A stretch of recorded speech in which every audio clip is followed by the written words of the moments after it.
What's up, Tweener heads? Welcome back to another Tweener Head Tennis video today here on the channel. We have a very special guest today. We have David Kane, former WTA worker, now going over to Tennis Channel and Tennis.com. We talk about the WTA 2021 predictions. He was a lot of fun to have on the channel, and he has a lot of good insight that you guys can learn from. He's definitely a big tweeter as well, so if you want to go follow him, definitely check out his link down in the description below, so that way you can follow him and understand what's going on in the tennis world and to get a more in-depth analysis of what's happening on the women's tour. If you do enjoy this video, make sure you hit that big like button as well as making sure you're subscribed to Tweener Head Tennis. We are on our way to 1,500 subscribers and hopefully 2,000 by the end of this year. So if you hit that sub button, it helps our journey to grow this channel and to bring you along with us. So I hope you guys do that, and I hope you guys enjoy this video. Thanks, guys. First question I have for you, David, is how have you been surviving COVID? That's got to be the most common basic question I could start with. Being a remote web editor, I feel like I was really well trained and prepared for living at home. It's something I've been doing for the last 3 years. So Perfect. watching tennis or not watching tennis has been, or depending on when in the calendar it's been sort of a familiar experience. So I was happy to get matches back on the calendar to watch them, but otherwise, yeah, my day-to-day was pretty similar, almost too similar. Maybe like I should be planning a more vibrant social schedule once everything gets back to normal. I mean, it's the best that you can deal with, right? I mean, for you, it doesn't seem like it's affected your job, or your new job, I should say, moving to Tennis.com, Tennis Channel. Hasn't really affected it that much, Yeah, right? no, it's good. Yeah, for the foreseeable future, things will be remote. I did have a very healthy travel schedule plan. Pre-pandemic, I was in Russia for the St. Petersburg Ladies Trophy. I was a few days out from a trip to Indian Wells, which would have been my second trip there. I was supposed to go to Charleston for the first time. There was a lot of big things planned for 2020 that for me and many other people did not end up happening. But hopefully in the next few months, few years, that'll change. I think for you, or at least people want to know, where is your background from? Because you've worked for the WTA, you're moving on to Tennis Channel and Tennis.com. How did you get into this business? I'd say I got into it fairly organically. I was a big fan of tennis. I grew up playing tennis, and when tennis, as many other sports, moved on to social media, I was one of those people who did it. And I was a pretty prolific tweeter through college. And when it came time to start looking for work, working in tennis seemed like a very logical option, and that's where a lot of my resumes and job applications went. And an opportunity arose at the WTA. It was a pretty big one. It was one that forced me to move out of state, move down to St. Petersburg, Florida, but it was such a great opportunity. I was glad to have it. And it was really a great 5 years that through which I could say I've grown in every possible way. As a writer, as a social media strategist, it was a really great, it couldn't have been a better first job for sure. First job, wow. That's a dream, right? Yeah. I've always called it a dream job, and it certainly has seemed that way and looked that way for sure. When you said it seems like a good job, it seemed like it was easy. You said, I was going to say. Oh, I mean, yeah, because in many ways, it was a 24/7 gig. Yeah.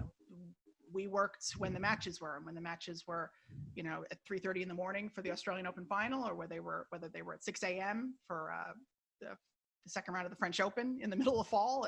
That was when our hours worked, and in many ways that gave us the flexibility to lead non-traditional lives and non-traditional schedules. But it certainly was. It wasn't. It was a flexible schedule for sure. It's very flexible, and and for many tennis fans, they lead that schedule anyway, so maybe they wouldn't think it was that different. But when you're on the hook and you're watching these matches intently, and you're watching it for momentum changes, you're watching it for statistical anomalies, you're watching it to see how so and so is playing ahead of her next match. There are a lot of there's an active watching that is different than if you're just casually flipping through different courts on your live stream. Of course. And I think that actually proves the point that you actually work harder than some of the players on tour. I don't know. There are some things that they do that I would say are a little bit more difficult. Our hours and what we do is very segmented and regimented, whereas a tennis player, I think it's 24/7. I am at least able to turn off, when the match is over. They still have a lot of obligations, especially when I'm not on site. Exactly. So for you working with the WTA and working in tennis for so long, what has been your favorite memory so far in the tennis world that you can remember?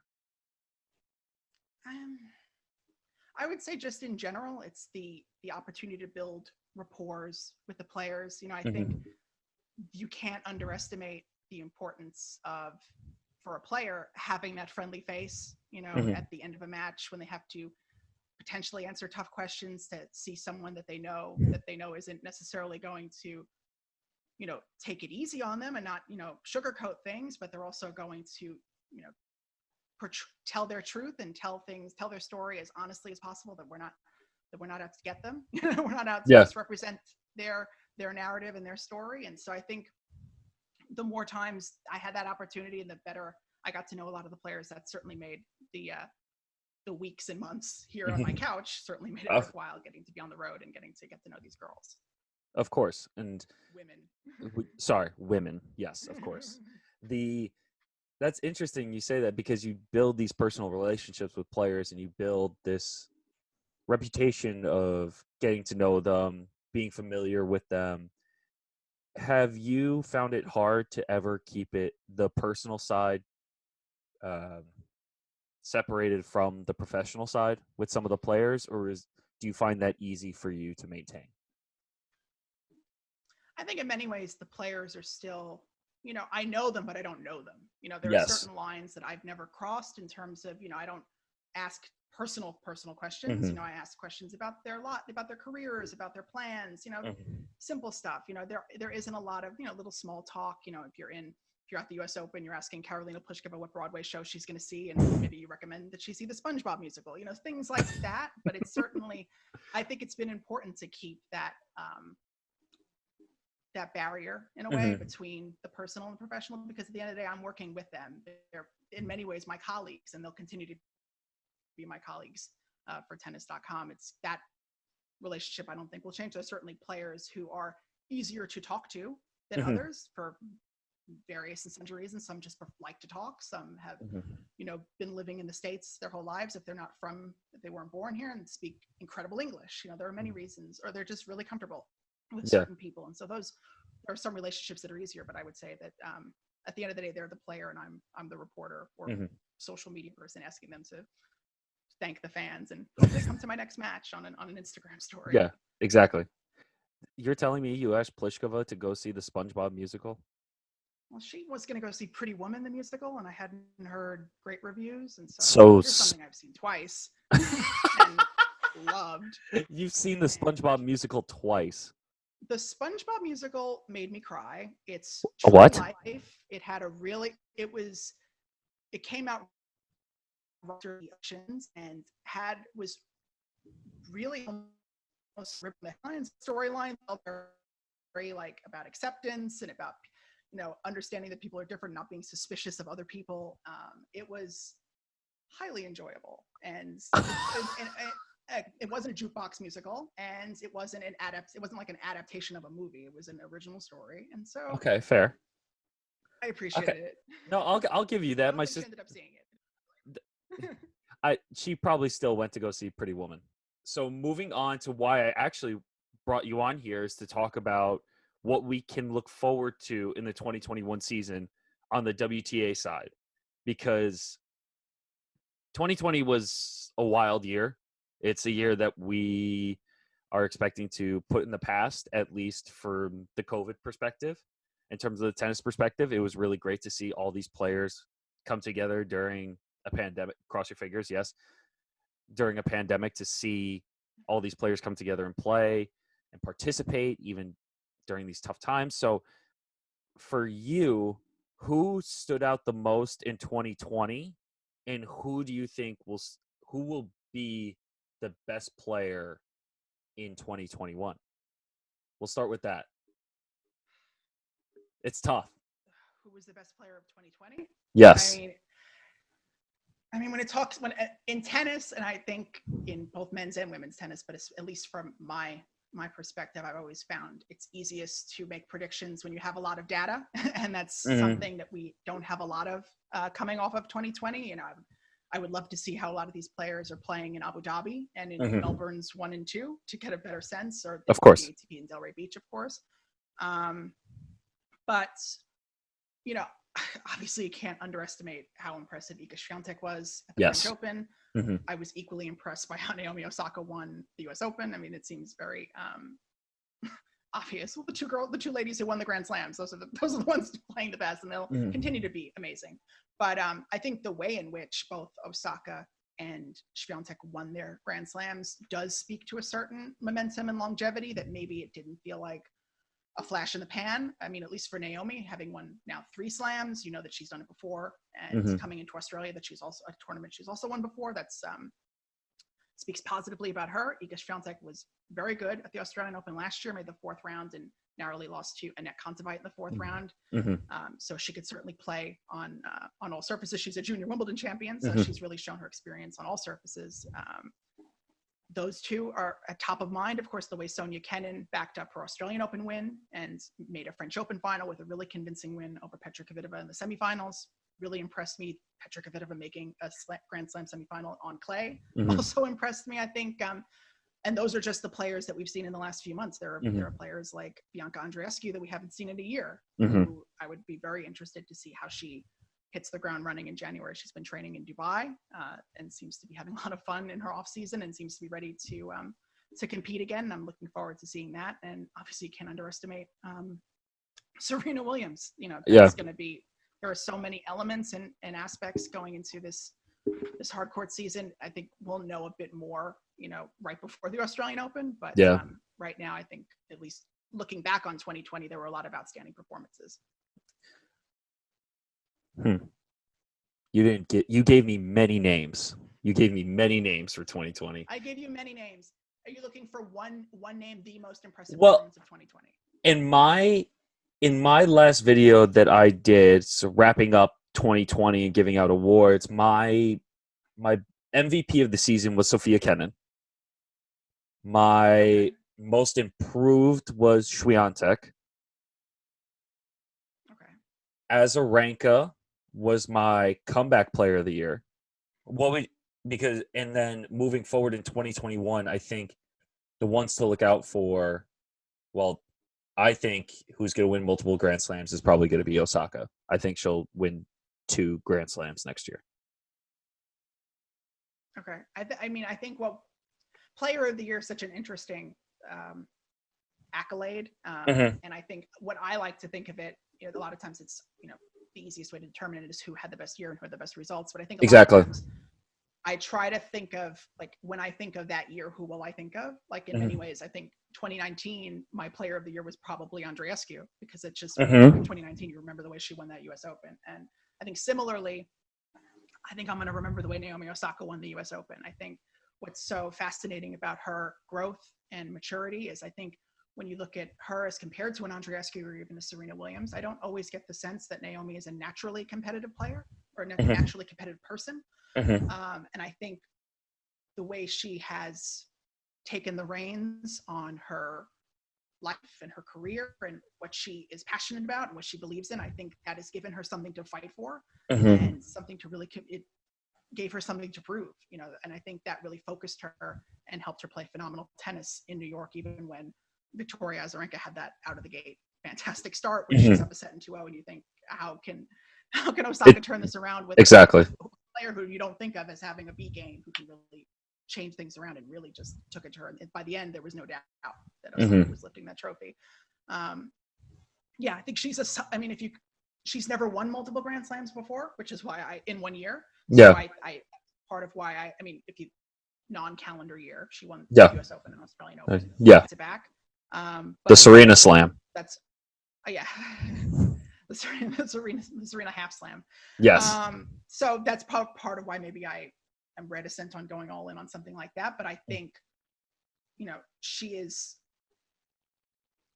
primed, having, you know, finished the year on a high, had plenty of months off to rest, and is now returning to a surface and a court on which she's had a lot of success. So I think when you look back at 2020, and again, having the most experience compared to Swiatek, I would say Naomi as well.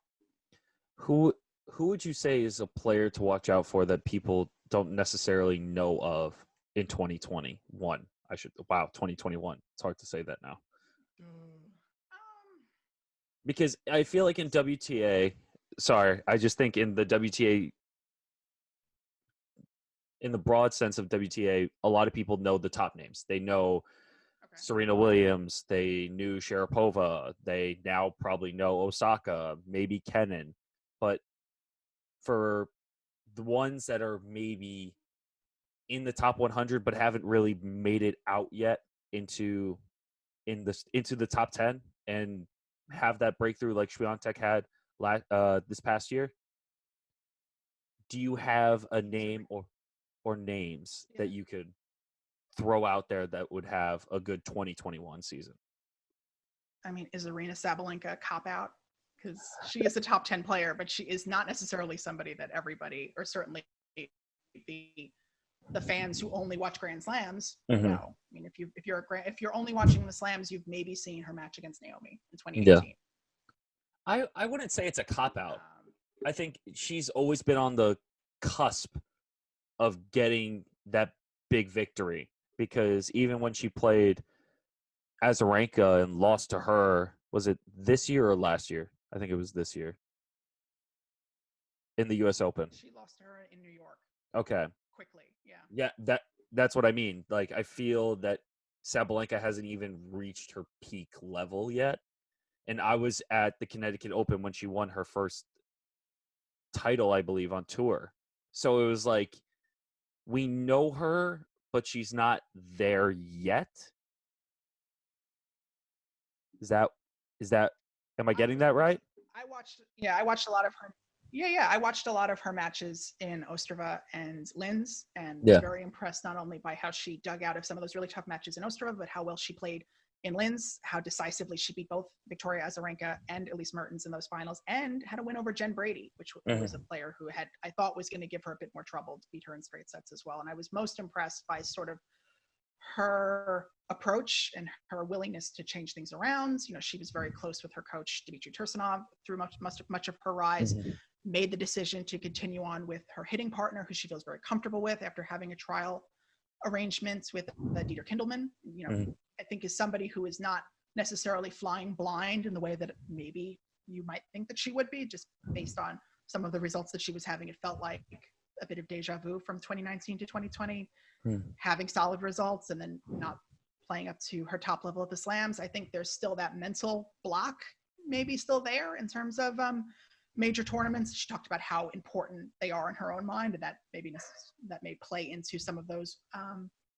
less than stellar performances. But if she can carry this momentum, and she's done this now the last 3 years, winning 3 Wuhan years in 2018, winning Wuhan in 2019, I think, you know, she was my dark horse to win the Australian Open in 2019, and I was very surprised that it didn't happen. So I think she's somebody who's, you know, with the right draw and an ability to play her way into that tournament. She's like Amanda Anisimova or Ons Jabeur early. I mean, a lot has to be said about the kinds of players that she's losing to at these tournaments. She's not really losing to sub top 100 players. She's losing to talented opposition. So I think she might be draw dependent on the road to her first major Grand Slam results. But I think if she can get one, I think she can get more in 2021. I think that's a good way of putting her game too. I feel that her game is overpowering for a lot of the players on the WTA tour, and I think she utilizes that well. But we've seen how her mental game has gotten in the way of a lot of success that she could possibly have, especially against certain opponents. But she do you think she can win a Grand Slam, or multiple Grand Slams, I should say? I do. I think when she's playing at her best, she's fairly unbeatable. I mean, even the players that she beat last year, she's beaten Ash Barty both in 2019 and 2020. She's beaten Petra Kvitova. Off the top of my head, she has beaten Simona Halep.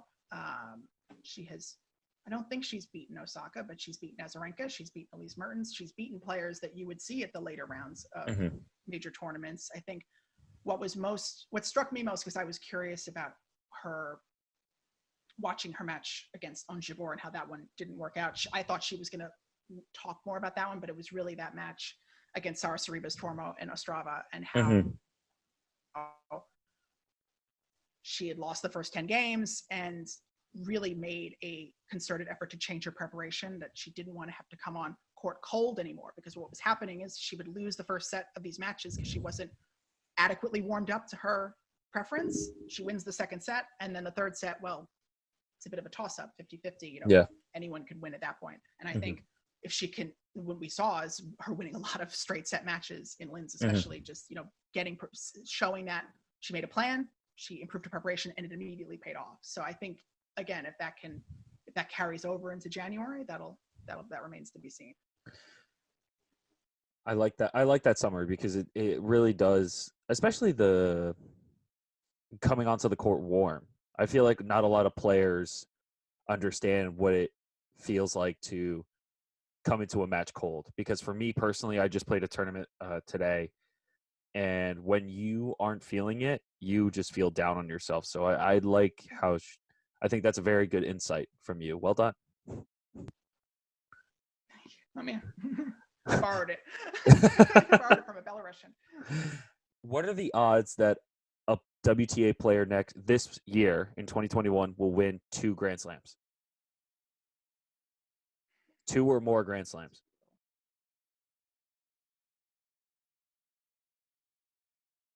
It hasn't happened since Kerber, has it? Yeah. Yeah. And she's not necessarily a player I would have thought would win 2 Grand Slams in a year. So in that way, I guess it's as possible as anybody else. I mean, I really did think, I think if the schedule had allowed itself to play out in a way, I do think Simona Halep, in many ways, I think should have won the French and probably had a really good chance of winning the US Open had she attended. I think that was, if she ends up retiring without a US Open title, and she might look back on that year as being one that she could have made the wrong decision in terms of travel, because certainly the way positive tests were coming out, it was certainly at our lowest in New York at that time. But I think that miss and the performance against Iga Swiatek aside, I think she really had the best 2020. I think she played when she played really phenomenally, and has seemed to have gotten, I think that Wimbledon win over Serena Williams did wonders, loads on her confidence. I think, it was interesting watching her career arc, because I think where winning the French Open in 2018 was sort of an inevitability. 2019 against Serena was the dream. You're playing on a surface, you're playing on the hallowed grounds of Wimbledon, on a surface that you've never really felt comfortable. You're playing the greatest of all time, somebody who beat you, at who has beaten you many times, at big tournaments and big matches, and played perfect tennis. I don't think anything as better as Serena could have played. I think Simona, put her in a lot of uncomfortable positions and made her doubt and made her insecure in that match in a moment where she was already feeling the pressure and feeling the nerves to tie that record of Margaret Court's. So I'm looking forward to seeing a full calendar of this Simona Halep, because we really haven't seen it since Wimbledon. There was a few months at the end of that season, and then 2020 was what it was. So I think, and she's one of those players who, unlike a Sabalenka or unlike an Osaka, is just consistent, and knows her body and is able to push herself, play these matches on top of matches. So I think that's, and again, a player who's won multiple Grand Slams already. The fact that she only has the hard court slams to go can kind of help fine tune her focus perhaps in 2021. So that might, we could end up seeing her at the end of 2021 with a career slam all wrapped up. Wow. Bold prediction. I don't usually make bold predictions. I kind of like that though, because 2020, she was 28-3, I believe. She only lost, it was 28-3, at least to my knowledge. And I didn't even consider her, to be honest, for my player of the year. I should now put in quotes, because like you said, it's such a hard category to put one player in, because you would usually just give it to the number one player in the world like the ATP does and gives it to Novak Djokovic. When in reality, it's Rublev. Yeah. Had she, I like that. Had she won Roland Garros, she would have been the year-end world number one. Yeah. Which was something that in the back of my head I kind of took for granted just because of the way she was playing, especially after the way she beat Amanda Anisimova in the third round. I thought this was I agree. clear. So that was in a way, yeah. You're not going to really look back on 2020 and think of Simona, but if you look at her results and the wins that she was able to achieve, certainly when you kind of remember how good of a year she really did have. It blew my mind when I was looking at her results and seeing that the quality that she was playing at, and the fact that she didn't play the U.S. Open really did shock me of why she didn't play. And Ash Barty too, with the world number one for the majority of the season, without playing that much. I think that was the biggest shock for me, at least in 2020. I mean, for Ash, it really, the fact that she was able to hold on to number one without playing after the lockdown, it really puts into sharp relief just how many points she accrued in 2019. Yeah. I think, the fact that she won Miami, she won the French Open, she won Eastbourne, she won the year-end champion, she won the WTA finals in Shenzhen, and she made the finals in Beijing and had a good shot at beating Naomi Osaka in that match before Naomi turned it around. And it was the sort of thing where I wasn't really sure how Ash was doing that. Growing up watching,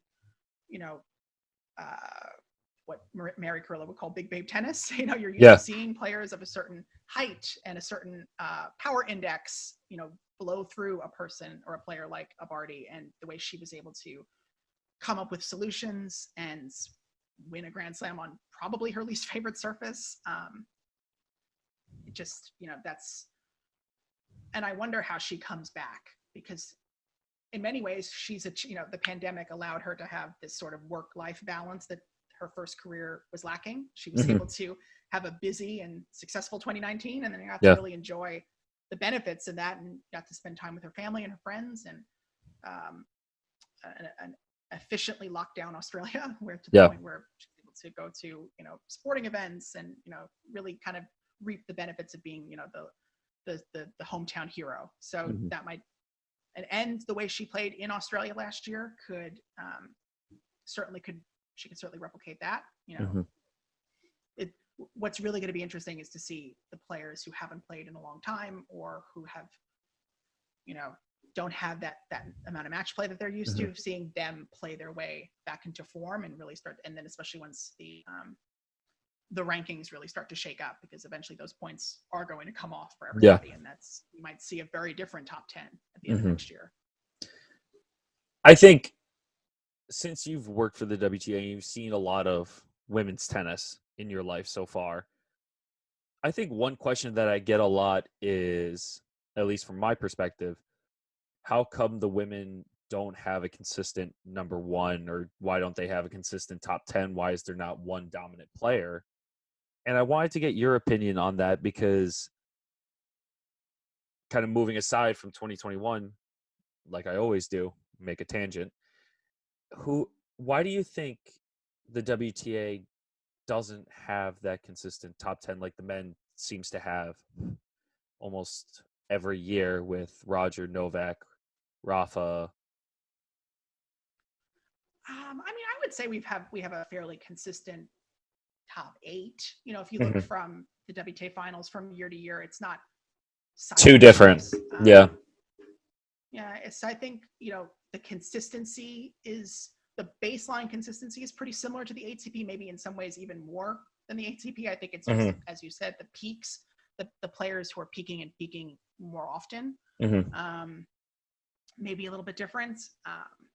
I just think, it's cliche perhaps, but I think on the WTA, there is a sense that anyone can beat anybody on any given day. And I don't always get the sense that that's the same on the ATP. And that's partly impacted by format. It's a lot harder to win 3 sets off of Roger Federer or Rafael Nadal or Novak Djokovic as it might be to win 2.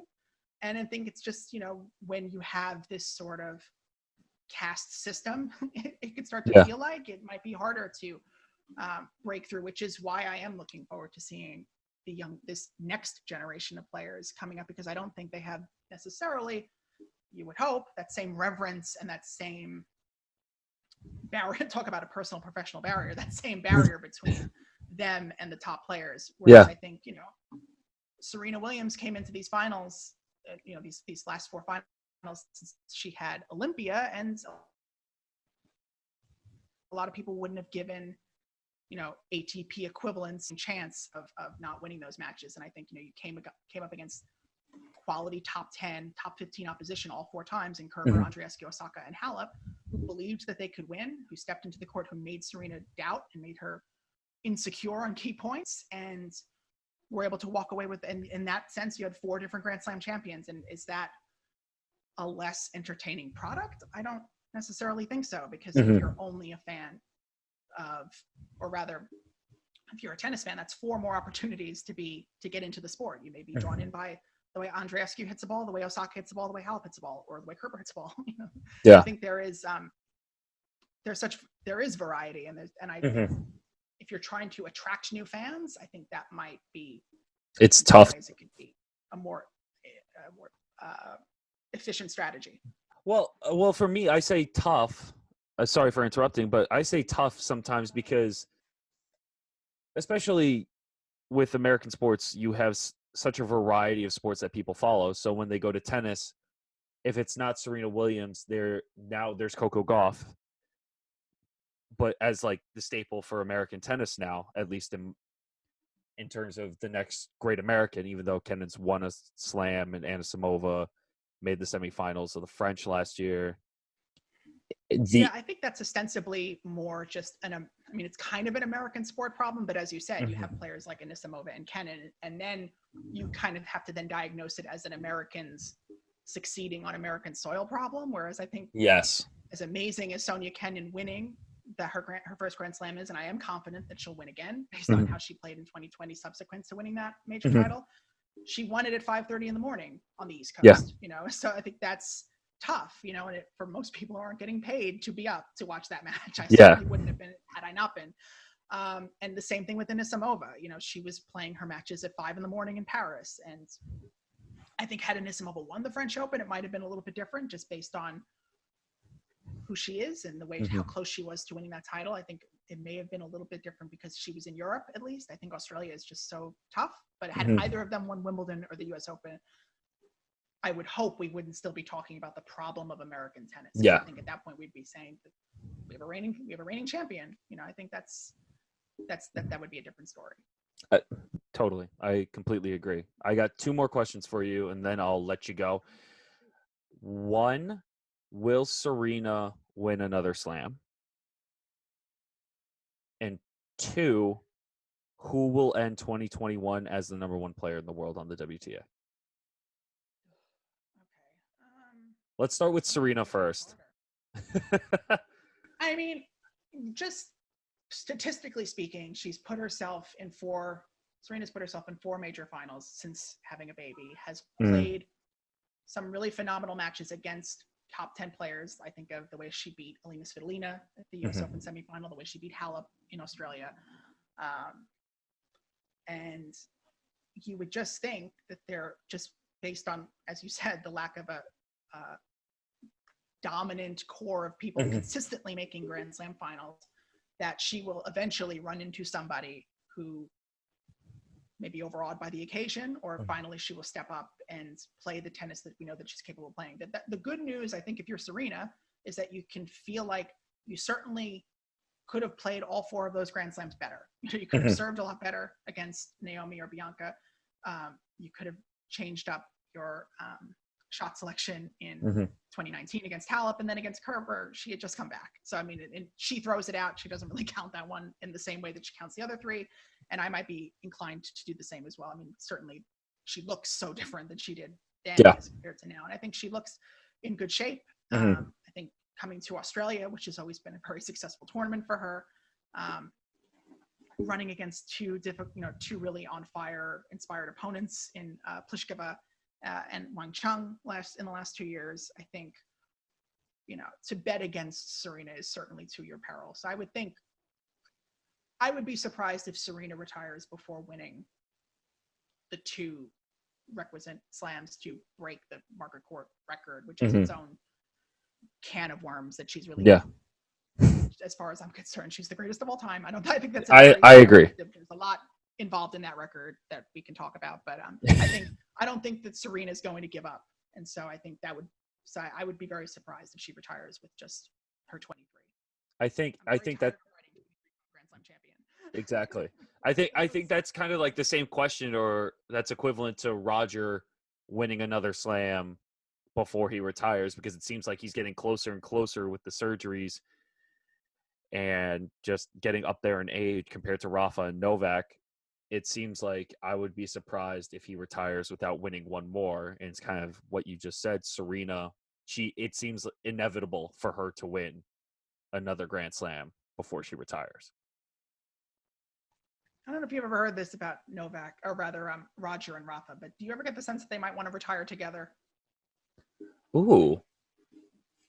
Just based on the way that they both were on social media during the spring calling for a united tour, it kind of made me think about how intertwined the two of them are. And I mean, obviously Novak Djokovic is sort of a wrench in that narrative, because if they both retire and he's still playing, then that doesn't necessarily shore up the history books, but I wouldn't say the word, it won't taint it, but it will definitely come into play if they both retire together. I think that's actually a very good question, because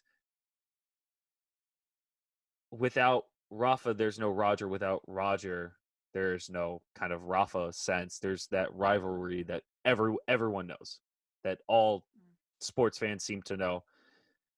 So it would be interesting to see them both retire. I think Rafa will last longer, but I don't think for that long. I would be surprised, because as much as I hate to say it, Rafa will probably, as long as he's still breathing, he will win another French, and he will probably pass Roger for slams, and maybe Novak will too. So, and I have to deal with that as a Roger fan, because my sister got me a Roger Federer candle look at that. with the Wimbledon trophy as his heart.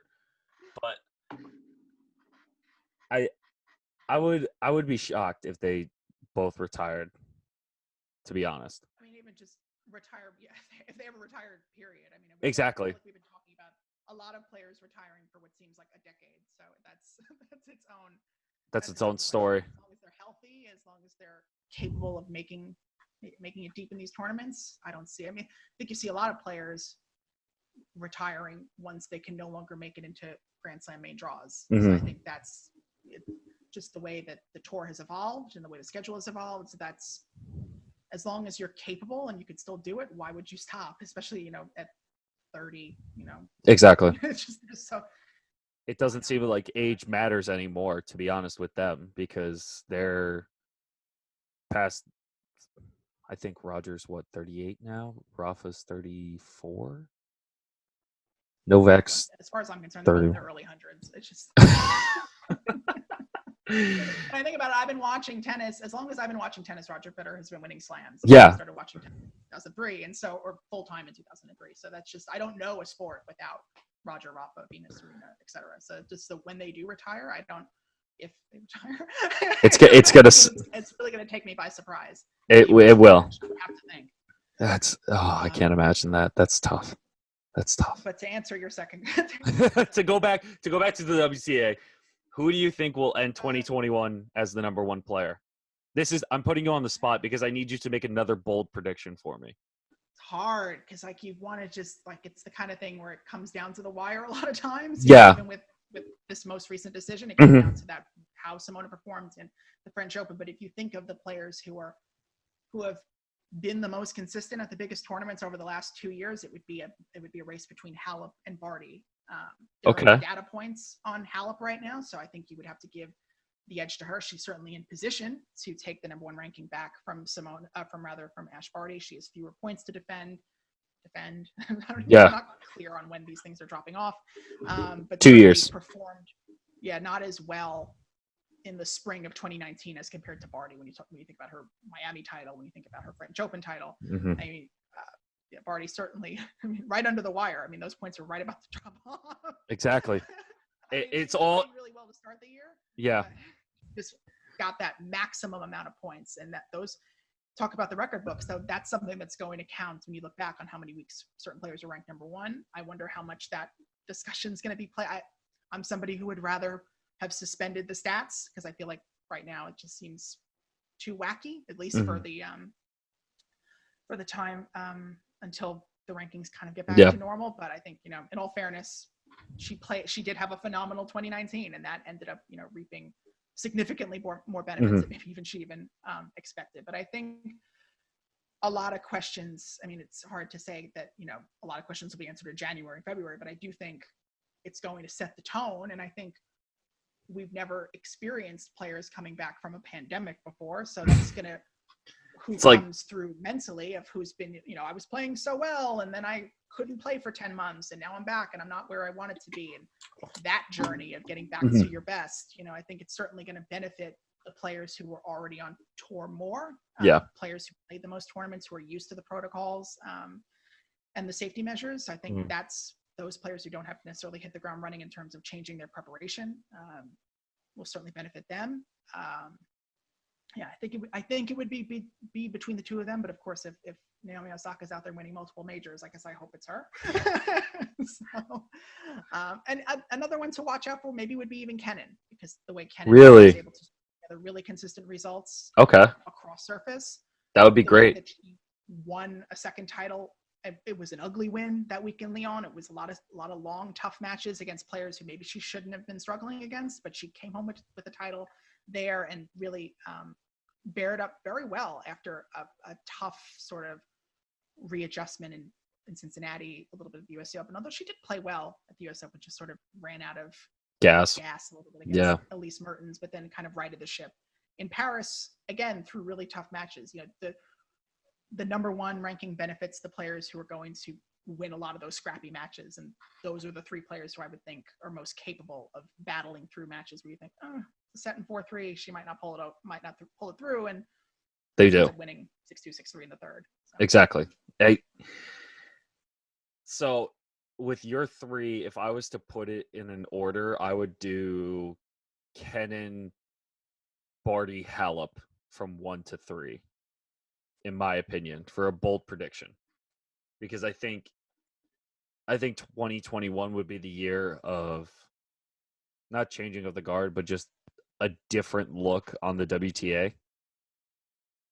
Just because I would personally like to see that, and I definitely think some WTA matches are more exciting than ATP, because ATP I kind of get a sense of, all right, I know who's going to win. There's a chance that someone else might, but I know you're probably going to win unless a miracle happens. But the WTA, I can go into a match and go, I have no idea who's going to win this match, and I hope it's both of them.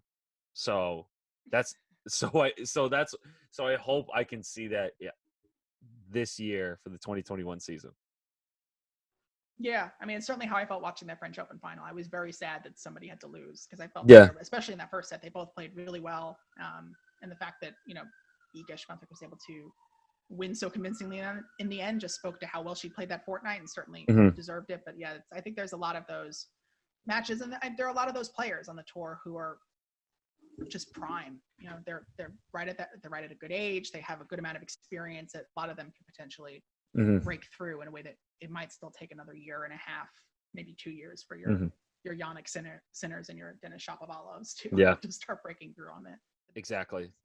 Swiatek is going to be an interesting one, because I remember ESPN talking about, or Dan Cahill going, all right, who's going to be the biggest rival for Kenin now? And people kept saying Swiatek, and I think Anisimova needed to be in that statement as well. I think a lot of them, Yastremska maybe if she finds her form again, like a lot of these players need to consistently get those big wins to be considered a rival for on the WTA circuit. Yeah, I mean, I've been high on Yastremska for a long time, and I've been kind of surprised that it hasn't Clicked. Didn't really pan out this year, especially the way she started the year, making the finals in Adelaide.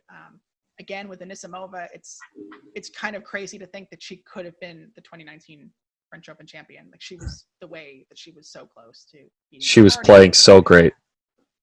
Vondrousova in the final, like, certainly would have given her even odds of winning that one. So she's kind of fallen off a little bit, but I think obviously tremendous personal strife and tragedy. So I think time will tell. It's going to take time for her to get back to her best. But I think, again, someone who plays really great, consistent, heavy, aggressive tennis is always going to have a shot at these big tournaments.